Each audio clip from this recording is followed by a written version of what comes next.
उसने 490 रुपए कमाए। अब मार्केट में गया,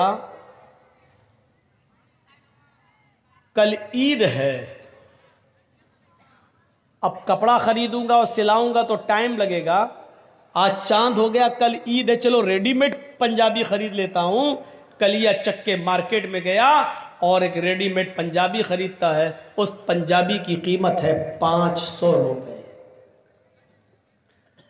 उसके पास पैसे हैं 490 रुपए, लेकिन उसको 10 रुपए कहीं मिल गए। किसी आदमी के गिर गए थे, उसने उठा लिया और जानता है कि फलां आदमी का रुपया गिरा है, लेकिन बताया नहीं।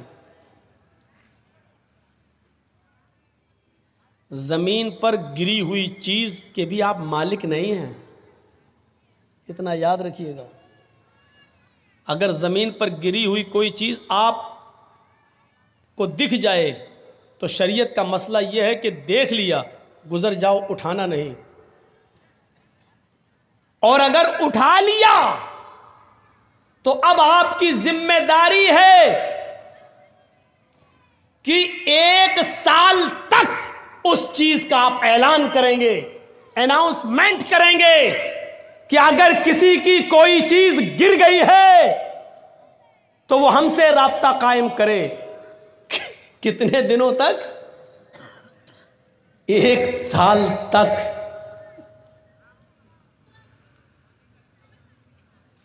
1 साल तक आप उसका अनाउंसमेंट करेंगे, 1 साल तक। और जब 1 साल के बाद भी कोई नहीं आता है, उसका मालिक नहीं मिलता है, तब आप उसका 5वां हिस्सा सदका और खैरात करके बकिया चीज आप अपने लिए इस्तेमाल कर सकते हैं। यानी 100 रुपए मिले हैं आपको, तो पहले 1 साल तक उसका अनाउंसमेंट करो, बचेगा क्या?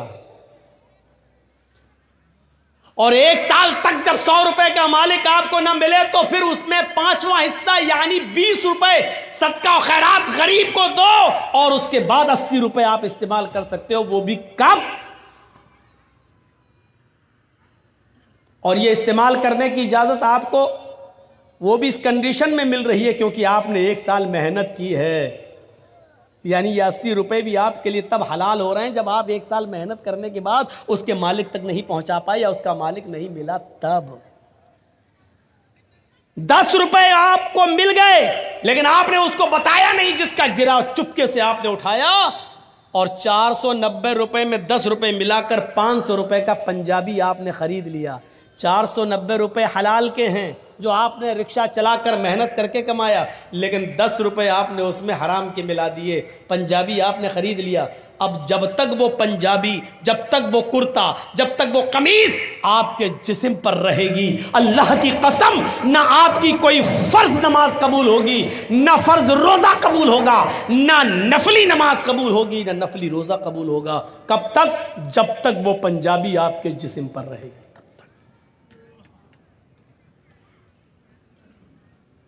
अब सोचिएगा, 490 हलाल के हैं, 10 ही उसमें मिलाए थे हमने, तो वो कमीज हमारे लिए हराम हो गई। और कलिया चक के चौराहे पर, चौरंगी पर खड़े होकर जो लॉटरी के टिकट बिकते हैं, वो एक टिकट खरीद लीजिए और अचानक धूल में लाठी लग जाए और 1 लाख, 2 लाख, 5 लाख, 10 लाख रुपए आपको मिल जाएं। जब 490 हलाल के रुपए में 10 रुपए मिला रहे हैं तो सब हराम, तो 1-2 लाख रुपए प्योर सूद के जो आपको मिल रहे हैं बगैर मेहनत के, वो आपके लिए हलाल कहां से हो गए? और एक मामले में आपका सुल्तानगंज भी बदनाम है, कलिया चक भी बदनाम है, मौजमपुर भी बदनाम है, लखीपुर भी बदनाम है, और इस इलाके के अक्सर गांव बदनाम है, चाहे वो बस्टम नगर हो या 16 माइल, सब बदनाम है। क्या हो? IPL में सट्टा लगाना। और अभी शुरू होने वाले हैं IPL मैच, एक एक बॉल पे सट्टा लगता है, एक एक बॉल पर। ये इतने विकेट ले लेगा, नहीं लिया तो इतना मेरा, ले लिया तो उतना तेरा, ये टीम जीतेगी। एक एक बॉल पर सट्टा लगता है कि दूसरे नंबर पर बॉल जो जाएगी उसमें छक्का लगेगा, उसमें चौवा लगेगा। ये हमारे अंदर ये चीजें आ कहां से गई?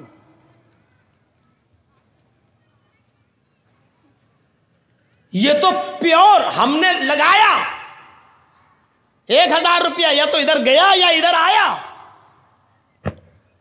लेकिन तसव्वुर कीजिए, इस्लाम ये कहता है कि अगर आपने किसी को 100 रुपए दिए बतौर कर्ज, बतौर उधार, ये कहकर दिया कि आप 100 रुपए ले लीजिए, आपको जरूरत है, लेकिन 1 महीने के बाद जब आप वापस करेंगे मुझे तो हम आपसे 110 रुपए लेंगे,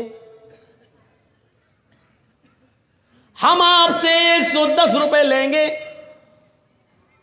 और आपने 1 महीने के बाद 110 रुपए उससे ले लिए,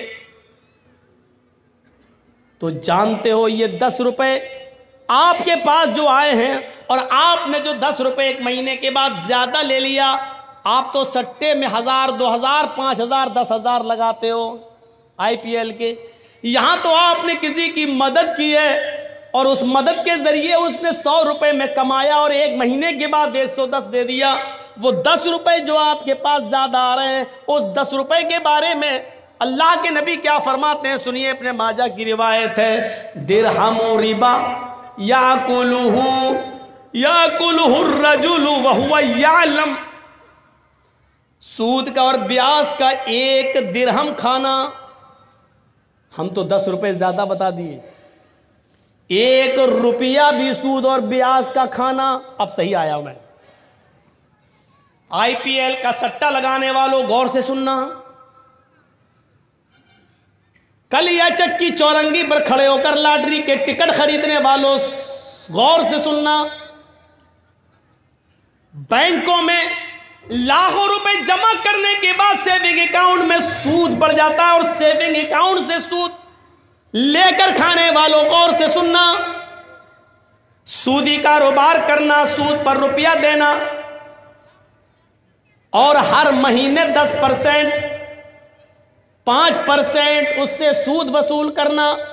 अगर हम लोग ऐसा कर रहे हैं तो ये लोग भी सुने।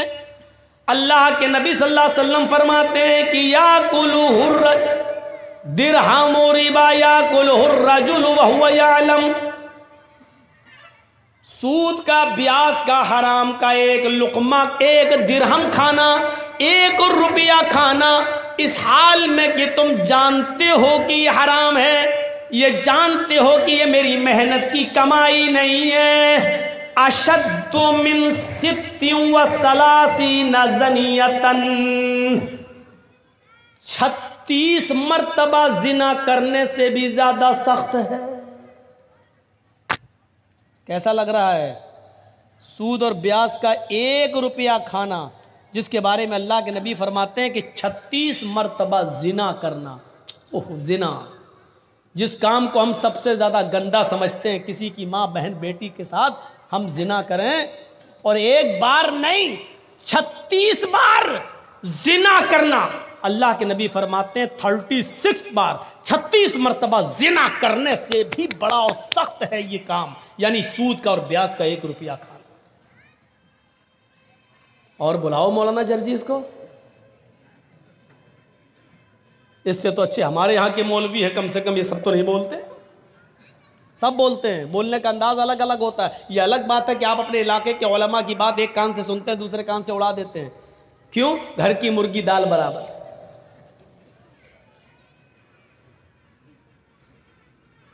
सित्ती व सलासीना ज़नियतन, 36 बार रूह कांप जाएगी, रूह। कहां हैं हम? एक हदीस के अंदर तो यहां तक अल्लाह के नबी सल्लल्लाहु अलैहि वसल्लम ने फरमाया, अर्रिबा इस्नानि व सबऊना बाबन, ऐसरुहा अय्यन के हर रजुलु उम्महू। सूद के, ब्याज के, हराम माल खाने के 72 दरवाजे हैं। स्नान 2, सबून 70, 70 और 2 कितने हो गए? 72। अल्लाह के नबी क्या कहते हैं? और रिबा स्नान व सबून बाबन, सूद के और ब्याज खाने के 72 गेट हैं, 72 दरवाजे हैं, 72 गेट्स। There are 72 गेट्स, 72 दरवाजे हैं सूद और ब्याज के। उसमें सबसे छोटा और हल्का दरवाजा बता रहे हैं अल्लाह के नबी 71, और इससे बड़े बड़े हैं। लेकिन सबसे हल्का दरवाजा क्या है? सबसे हल्का गेट क्या है? सबसे करीब का दरवाजा क्या है? आइसरुहा आयन के हर रजुलुम्महु, सबसे करीब दरवाजा सूद और ब्याज का 72 दरवाजों में यह है कि एक आदमी अपनी सगी मां के साथ निकाह कर ले। सगी मां के साथ निकाह हो जाएगा। मौलाना जर्जी साहब एक लड़के का निकाह पढ़ा रहे हैं, लड़का अपनी मां के साथ निकाह कर रहा है। जर्जी साहब 1 लाख मरतबा भी पढ़ें, या अय्युहल्लज़ीना आमनू तक़ुल्लाह हक़्क़ तुक़ातिही वला तमूतुन्ना इल्ला व अंतुम मुस्लिमून, या अय्युहन्नासु तक़ू रब्बकुमुल्लज़ी ख़लक़कुम मिन नफ़्सिन वाहिदा व ख़लक़ मिनहा ज़ौजहा व बस्स मिनहुमा रिजालन कसीरन व निसाअ। 1 लाख मरतबा भी कुरान की आयतें पढ़ जाएं, लेकिन इसके बावजूद वो निकाह नहीं होगा, क्योंकि मां लड़के पर हलाल नहीं हो सकती है। अब वो सोच रहा है कि मेरा निकाह हो गया, और रात में वो अपनी मां के साथ हम बिस्तरी करता है, मिलता है, ये सोच करके मेरा तो निकाह हुआ है मां के साथ। तो क्या निकाह और निकाह के कलमात पढ़ने के बावजूद, ये कुरान की आयतें पढ़ने के बावजूद, क्या उसकी मां उसके लिए जायज हो जाएगी? नहीं। अगर वो हम बिस्तरी करता है तो ये जिना ही माना जाएगा और हरामकारी मानी जाएगी। तो अल्लाह के नबी कहते हैं कि 1 लाख बार कुरान पढ़कर निकाह पढ़ा देने के बावजूद मां हराम ही रहेगी। आई सरुहा आयन के हर रजुलुम्महु, कि मां के साथ कोई आदमी निकाह करे लेकिन वो निकाह के बावजूद भी हरामकारी करता है। इसी तरीके से सूद और ब्याज के माल पर चाहे कितनी दुआएं पढ़ के खाओ, बिस्मिल्लाह, तो बिस्मिल्लाह कहने से हलाल नहीं हो जाएगा। सूद और ब्याज बिल्कुल सूअर के गोश्त की तरह होता है। आप लाख कहिए बिस्मिल्लाह अल्लाहु अकबर, लेकिन सूअर हलाल नहीं होगा, कुत्ता हलाल नहीं होगा। सूद और ब्याज की रकम पर कितने ही दुआएं पढ़ डालो, हलाल नहीं होगा। माँ के साथ निकाह करते वक्त कितनी आयतें पढ़ डालो, लेकिन माँ लड़के पर हलाल नहीं होगी। इतनी क्लियर बात हो गई।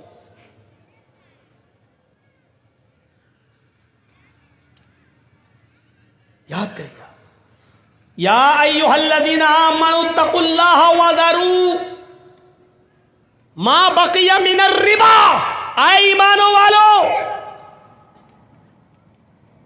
जो तुमने माल दिया है असल लागत पर और जो बढ़ गया है उस बढ़े हुए माल को छोड़ दो। वज़रू मा बक़िया मिनर रिबा, अल्लाह से डरो और बढ़ा हुआ माल हर हाल में छोड़ दो, हर हाल में छोड़ दो, उसको किसी भी कीमत पर मत लो। ये कुरान कह रहा है, उसको किसी भी कीमत पर मत लो। फ़इल्लम तफ़अलू फ़अज़नू बिहर्बिम मिनल्लाहि व रसूलिही, अगर तुम बढ़े हुए माल को लेने से नहीं रुकते हो, अगर तुम जायद माल उससे नहीं बचते हो, सूद और ब्याज खाना नहीं छोड़ते हो, फ़अज़नू बिहर्बिम मिनल्लाहि व रसूलिही, तो अल्लाह और उसके रसूल से जंग लड़ने के लिए तैयार हो जाओ, अल्लाह और उसके रसूल से युद्ध लड़ने के लिए तैयार हो जाओ। दुनिया में किसने अपनी माँ का इतना दूध पिया है जो अल्लाह से लड़ सके और उसके रसूल से लड़ सके? दुनिया में ऐसा कौन सा माँ का बेटा है जिसने अपनी माँ का इतना दूध पिया है कि वो अल्लाह रब्बुल आलमीन से जंग कर सके और जीत जाए, अल्लाह रब्बुल आलमीन का मुकाबला कर ले? मेरे प्यारे साथियों, तसव्वुर करो, फ़अज़नू बिहर्बिम मिनल्लाहि व रसूलिही, ये अल्लाह फरमा रहा है, कुरान की आयत है कि सूद खाने वालों, जायद माल खाने से बच जाओ, उसको छोड़ दो, किसी भी कीमत पर उसको अपने ऊपर इस्तेमाल मत करो।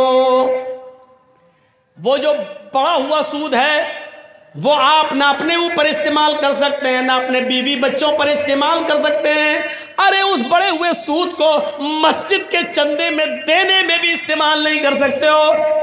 अगर कोई ये कहे कि दे दो, हम मस्जिद की लैट्रीन बना लेंगे, तो बड़ा हुआ सूद मस्जिद के पेशाब खाने और इस्तंजा खाने और लैट्रीन बनाने के भी काम में नहीं आ सकता है। आप बड़े हुए सूद को मस्जिद के लैट्रीन और पेशाब और पायखाने के काम में भी इस्तेमाल नहीं कर सकते हैं, उस चीज में भी नहीं लगा सकते हैं। उस बड़े हुए सूद को आप अगर बैंक से लेते हैं तो जेल के आम कैदियों को जेल से छुड़ाने के लिए आप इस्तेमाल कर सकते हैं, आम शाहराह पर खर्च कर सकते हैं। जैसे कोई रोड है खराब है, उस पर हिंदू मुसलमान सिख ईसाई सब गुजरता है, उससे सबको फायदा होता है, ऐसी जगह पर आप इस्तेमाल कर सकते हैं। लेकिन जो सिर्फ मुसलमान जिससे फायदा उठाए वहां आप इस्तेमाल नहीं कर सकते हैं। अब आप गौर कीजिए, मस्जिद की लैट्रीन और पेशाब और पायखाना तक अगर उस पैसे से नहीं बन सकता और जायज नहीं है, वो माल आप अपनी औलाद को और अपनी बीवी को और अपने बच्चों को खिलाते हो।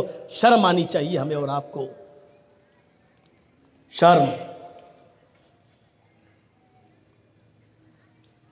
ऐसा सब कुछ करने के बाद और हम ये उम्मीद रखें कि कयामत के दिन हमें इसका हिसाब नहीं देना होगा। मालिक यौमिद्दीन, वो कयामत के दिन का मालिक है, एक एक चीज पर नजर रखे हुए हैं। आप छिपाना चाहोगे तो ये जमीन खुद बोल देगी कि अल्लाह, इसने मेरे सीने पर खड़े होकर यहाँ सूद खाया था, ये चौरंगी थी, यहाँ से इसने लॉटरी का टिकट लिया था, आय अल्लाह, इसने फला IPL इंडिया और पाकिस्तान की टीम में इतने इतने रुपए इसने सट्टे में लगाए थे। ये जमीन खुद गवाही देगी। इज़ा ज़ुल्ज़िलतिल अर्ज़ु ज़िल्ज़ालहा व अख़रजतिल अर्ज़ु अस्क़ालहा व क़ालल इंसानु मा लहा। जमीन अपने अंदर के सारे सीने को, सारे खजाने को बाहर निकाल देगी। जब जमीन में जलजला पैदा होगा, जब जमीन में भूकंप आएगा, वक़ालल इंसानु मा लहा, और इंसान कहेगा इसको ये क्या हो गया है। यौमइज़िन तुहद्दिसु अख़बारा, उस दिन ये ज़मीन अपने अंदर के एक एक चीज़ को बयान करेगी, बोलेगी। ये मत सोचिए कि ज़मीन कैसे बोलेगी, ज़मीन तो बेजान है, ज़मीन तो बेजान है, कैसे बोलेगी। मोबाइल क्या है, जानदार है क्या? मोबाइल बोल रहा है कि नहीं बोल रहा है? रेडियो क्या है, बेजान है कि जानदार? बोल रहा है। टीवी क्या है, जानदार है या बेजान? बेजान, लेकिन बोल रहा है। जब साइंटिस्ट अल्लाह की दी हुई अकल से ऐसी चीज बना सकते हैं कि बेजान चीज को बोलने पर मजबूर कर सकते हैं, तो क्या अल्लाह रब्बुल आलमीन क़यामत के दिन जिसने साइंटिस्ट को अकल दी है, क्या वो इस जमीन को बोलने की ताकत नहीं दे सकता है?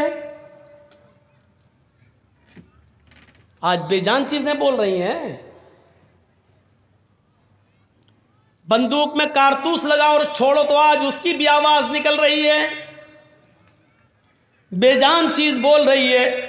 और ये सब चीजें जमीन से पैदा हुई हैं, लकड़ी, लोहा, तांबा, इन्हीं को प्लास्टिक, इन्हीं को तोड़ मरोड़ कर टीवी बना दी गई, इन्हीं को तोड़ मरोड़ कर रेडियो बना दिया गया, इन्हीं को तोड़ मरोड़ कर मोबाइल बना दिया गया है। जब जमीन से पैदा होने वाली इन चीजों को बोलने पर मजबूर किया गया तो जमीन क्यों नहीं बोलेगी? यौमइज़िन तुहद्दिसु अख़बारा, जमीन अपने अंदर के सारे एक एक करके सारी खबरों को बयान करेगी। ये सूरत हाल आज हमारी हो गई है। हम सट्टे लगा रहे हैं, हम सूद और ब्याज खा रहे हैं, हम IPL, और ऐसे ही लोग कयामत के दिन सोचिए। बंगाल के किसी जलसे में था मैं, तकरीर खत्म हो गई। जरा इस मंजर को देखिएगा, मैं अपना वाकया बता रहा हूं अपना।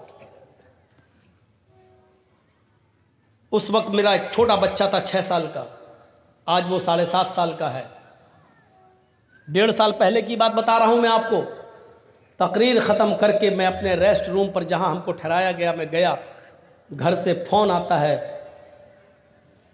रात के तकरीबन 1:30 बजे कि बच्चे की तबीयत तो उस वक्त 6 साल का था, तबीयत बहुत ख़राब है, सख्त फीवर है, हाथ लगा रहे हैं तो हाथ जल रहा है। मैंने कहा उसको जल्दी से लेकर निकलो।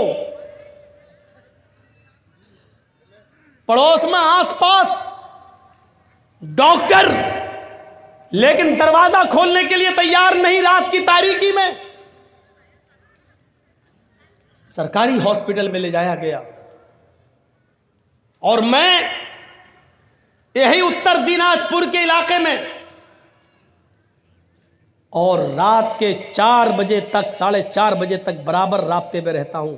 अब कैसी तबीयत है, अब क्या है, अब क्या कंडीशन है। और जब पता चला और बच्चे से बात की और उसने कहा अब्बू ठीक है, आराम है, और जब घर से पता चला कि हाँ रिलैक्स, आराम मिल गया है, उस वक्त तक मेरे भाइयों रात की नींद उड़ गई। कोई चीज खाने और पीने का दिल नहीं। ये कंडीशन, कभी आपको भी इस कंडीशन से गुजरना पड़ता होगा। आपका बच्चा अगर रात में पेट के दर्द से कराहने लगे तो आपके रात की नींद उड़ जाती है, और उस वक्त तक आप चैन और सुकून की नींद नहीं सो सकते जब तक कि उस बच्चे के पेट का दर्द बंद ना हो जाए। लोगों ने इस कोरोना काल में अपने बच्चों के दर्द को समझा है। इस बीमारी में उन्होंने अपने और अपने अजीजों को खोया है। वो जानते हैं कि जान की कीमत क्या है। मेरे भाइयों, जरा तसव्वुर करो, एक छोटे से बच्चे की हल्की सी बुखार की खबर, फीवर की खबर आपको आपके रात की नींद उड़ा देती है, और आपके बिस्तर पर कांटे चुभने लगते हैं। नरम और गर्म बिस्तर भी आप छोड़ने पर मजबूर हो जाते हैं। लेकिन उस कयामत के दिन के दर्द को समझने की कोशिश करो। वही औलाद हमारे सामने होगी जिस बच्चे के लिए आज 6 साल की उम्र में हमने रात में बिस्तर छोड़ दिया।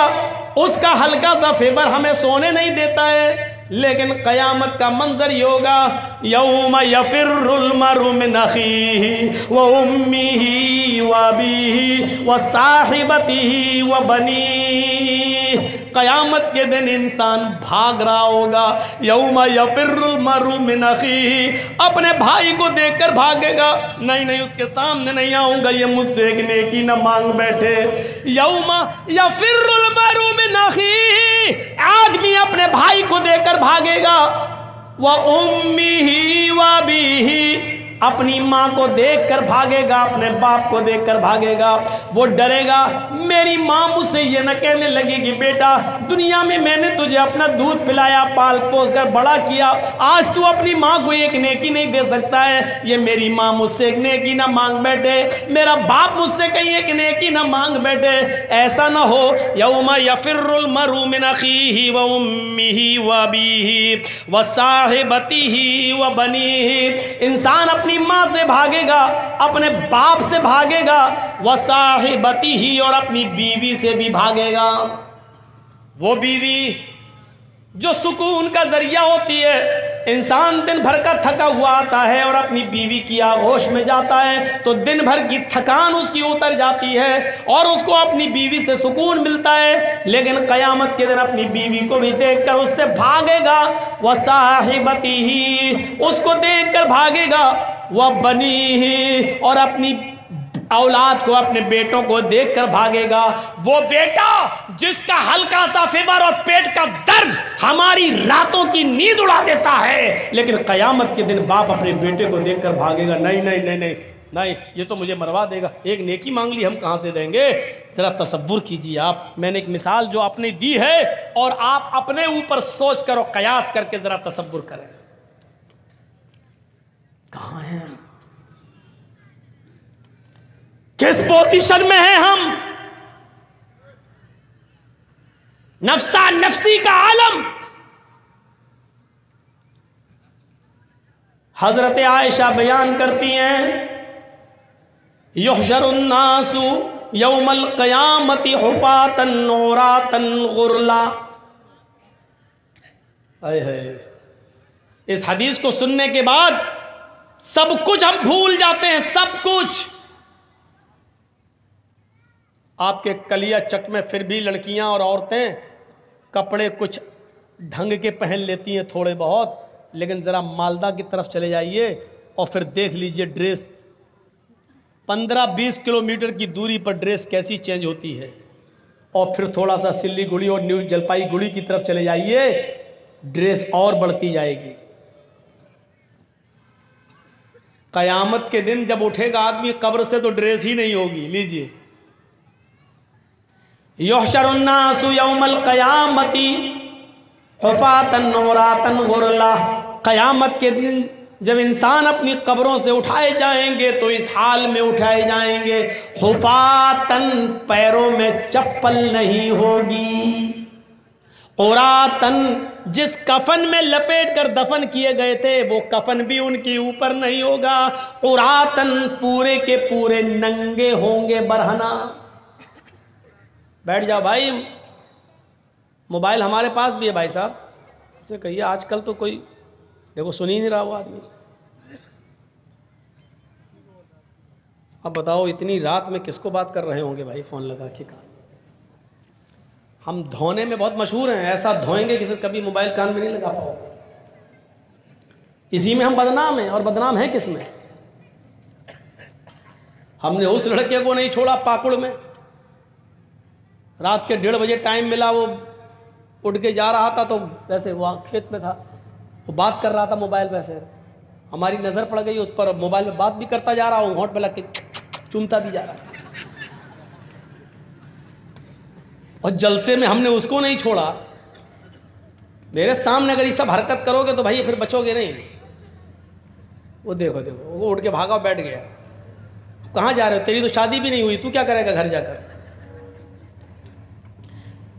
हुफातन, नंगे पैर होंगे, उरातन, नंगे जिस्म होंगे, उनके जिस्मों पर कपड़ा नहीं होगा। गुरलन, कब्रों से जब उठेंगे तो सब के सब बिना खतने के होंगे। कब्रों से जब उठेंगे तो खतना खत्म होगा, बिना खतने। जैसे माँ के पेट से बच्चा पैदा होता है बगैर खतने के, कब्र से लोग ऐसे ही उठेंगे, खतने, बगैर खतने के, उनके खतना नहीं होगा। जब अल्लाह के नबी सल्लल्लाहु अलैहि वसल्लम ये मंजर बयान कर रहे थे तो हजरत आयशा सिद्दीक़ा कहने लगी, आए अल्लाह के नबी सल्लल्लाहु अलैहि वसल्लम, कब्रों से तो मर्द भी उठेंगे औरतें भी उठेंगी, इसलिए कि कब्रों में, कब्रस्तान में मर्द भी दफन होते हैं और औरतें भी। मर्दों का अलग कब्रस्तान और औरतों का अलग कब्रस्तान तो नहीं होता है, कब्रें अलग अलग ज़रूर होती हैं लेकिन कब्रस्तान तो एक ही होता है। जब लोग कब्रों से उठेंगे मर्द भी होंगे और औरतें भी होंगी, क्या ये सब एक साथ उठेंगे? अन्निसा अर्रिजालु वन्निसाउ जमीअन, ऐ अल्लाह के नबी, क्या मर्द और औरतें एक साथ कब्र से उठेंगी? अल्लाह के नबी फरमाते हैं, हाँ आय आयशा, अर्रिजालु वन्निसाउ जमीअन, मर्द भी और औरतें भी दोनों एक साथ उठेंगी, दोनों एक साथ आएंगी, दोनों को एक साथ लाया उठाया जाएगा। हजरत आयशा फरमाती हैं, यंजुरु बाज़ुहुम इला बाज़, आय अल्लाह के नबी, क्या मर्द औरतों को भी देखेंगे और औरतें मर्दों को देखेंगी? क्या जब कब्रों से लोग उठेंगे मर्द भी और औरतें भी, क्या वो दोनों एक दूसरे को देखेंगे? यंजुरु बाज़ुहुम इला बाज़, क्या मर्द औरतों को और औरतें मर्दों को देखेंगी? अल्लाह के नबी फरमाते हैं, हाँ आय आयशा, यंजुरु बाज़ुहुम इला बाज़, हाँ मर्द औरतों को और औरतें मर्दों को देख रही होंगी। हजरत आयशा फरमाती हैं, आय अल्लाह के नबी, तब तो औरतें मारे शर्म के मर जाएंगी, तब तो औरतें, बहुत स्लो स्पीड में बोल रहा हूं ताकि आपको मैं आपके दिमाग तक घुसा सकूं अपनी बात को, तब तो औरतें मारे शर्म के मर जाएंगी जब मर्द उनकी तरफ नजरें उठाकर देखेंगे। आज तो लड़कियां अच्छे कपड़े पहन कर निकले और कोई लड़का उनको ना देखे तो मर जाती है। हट, इसका मतलब हमारे कपड़े खराब है, हमको देखता ही नहीं है कोई। हजरत आयशा कह रही हैं तब तो औरतें मारे शर्म के मर जाएंगी जब मर्द उनकी तरफ नजरें उठा के देखेंगे। अल्लाह के नबी फरमाते हैं अल अम्रु अशद्दु मिन अयहुम्महुम। आयशा, कोई मर्द किसी औरत पर और कोई औरत किसी मर्द पर शहवत की नजर डाल ही नहीं सकता, सेक्स की नजर नहीं डालेगा, इसलिए कि हर इंसान को अपनी फिक्र होगी, हर आदमी को अपनी अपनी पड़ी होगी। सूरज 1 मील के फासले पर पसीने में इंसान डूबा होगा, कोई टखने के बराबर, कोई पिंडली के बराबर, कोई घुटने के बराबर, कोई रान के बराबर, कोई कमर के बराबर, कोई सीने के बराबर और कोई उसी में डुबकियां मार रहा होगा। ऐसे हालत में कौन देखेगा किसकी तरफ? बुरी नजर से कौन देखेगा?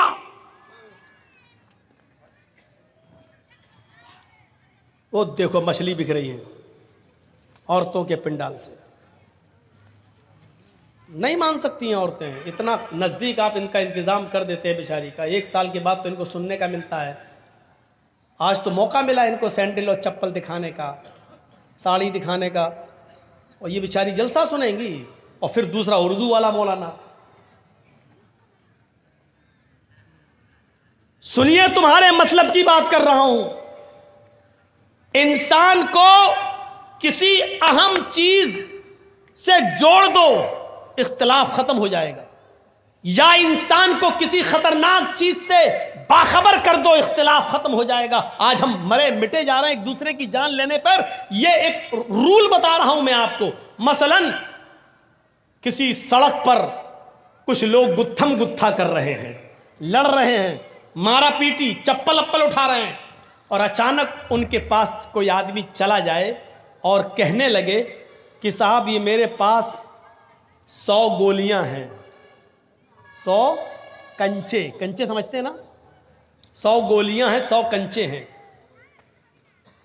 इसमें एक कंचा, एक गोली रेड कलर की है, लाल कलर रेड कलर की है, मैं इन 100 गोलियों को हवा में उछाल कर फेंक रहा हूं, लेकिन लाल रंग की गोली पर 1 लाख रुपया मैंने इनाम रखा है। यानी जिसको लाल रंग की गोली मिलेगी वो 1 लाख रुपए का हकदार होगा, उसको मैं 1 लाख रुपए दूंगा। और ये कहकर आप उस गोलियों को आप उछाल दीजिए हवा में, और जैसे आप उछालेंगे, यहां जो झगड़ा कर रहे थे, गुत्थम गुत्ता हो रही थी, मारधाड़ हो रही थी, वो सब मारधाड़ भूल जाएंगे, ये भी भूल जाएंगे कि किस बात पे हो रही थी। सब एकदम उस गोली, और सबकी नजर उस लाल रंग की गोली पर होगी, जबकि गोलियां और भी हैं वहां पर, लेकिन दूसरे रंग की गोलियों को कोई नहीं उठाएगा, सिर्फ लाल रंग की गोली पर टूट पड़ेंगे। क्योंकि मकसद क्या है?